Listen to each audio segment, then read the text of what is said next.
Hey YouTubers, my name is X Factor, and this is a couple of snippets of rooftop domination, conquest domination for Battlefield 4 multiplayer, and I'm unlocking the attachments for the Scar H and using it for the first time.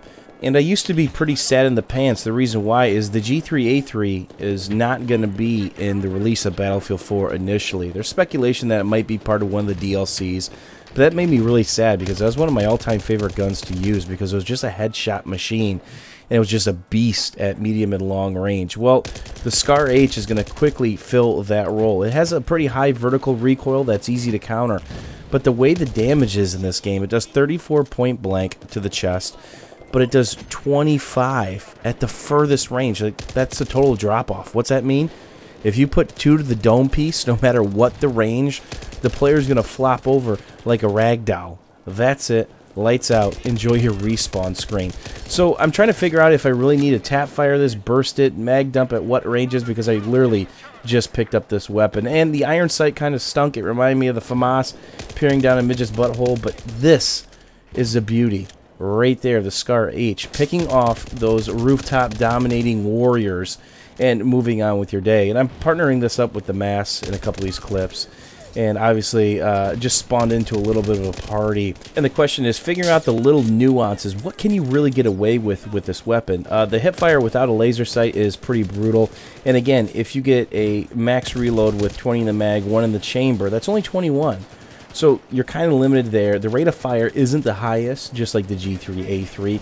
It really rewards you for good aim and good recoil countering, basically a high vertical recoil. And that's the nice thing about this, is it doesn't have a lot of horizontal drift, as I'm about to pro bounce these guys back here and drop them a present right in their lap. So that's it. We cleared the roof. Round is over. Oh, wait. No, it's not. This is conquest domination, not rooftop domination. I wonder how many people realize that. And the only time I really go up on the C rooftop is to clear off all the warriors when I'm getting spammed by 320s and air bursts whenever I go to B or try to push from A. But I usually try to hold A and B on this map and just kind of set up and farm a couple kills off C if I can. It just seems like people get trapped in C. It takes so many people to get up on the roof, then clear the lower level. By the time you got half your team back there, you're just getting slaughtered because the other team's set up on B on the outside lanes and the mid lanes. It just makes it really tough to push. But I'm really happy with the way the Scar H performs. I think right now my favorite 2 weapons in the game are the Scar H and then of course the carbine, the AK-5C, which I use with my bushwhacking, my recon as I'm running around with the Pokeballs. And I'm out of ammo here. You guys could see that. So why not do a little bit of spamming just like I was a rooftop warrior. Have a little fun with it.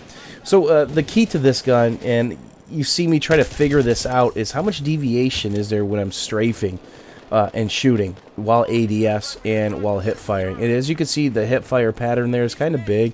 There's a lot deviation on the hip fire if you're moving, so be prepared for that. And don't expect to win a gunfight if a guy's got a faster shooting weapon point blank, because you're going to need 3 in him at least if they're body shots. But again, 2 to the head, 1 to the head, 1 to the body, will wreck them point blank. But if a guy's got something like a ACWR and he's got a laser sight, he's probably going to mow you down point blank. M26, a lot of fun. ADS is a little wonky. I can't put my finger on it. Maybe it's a different sensitivity. Not too sure. But I think this is one of my favorite guns to watch longer lanes, obviously. Because, again, it 2 shots you in the head no matter what range you're at. So give this gun a try as I try to pick off more rooftop warriors. And of course, let me know what your favorite couple of guns are in the Battlefield 4 beta. We're about to get hit with a flood of new weapons and attachments, and that'll be interesting to see how all of that pans out when Battlefield 4 releases. There's going to be so many combinations and variations. This should be pretty interesting to see what really happens. As always, YouTubers, thanks for watching. Thanks for hanging out. Give the Scar H a try. Let me know what you think. See how she rides. We'll see you guys soon. Your flag.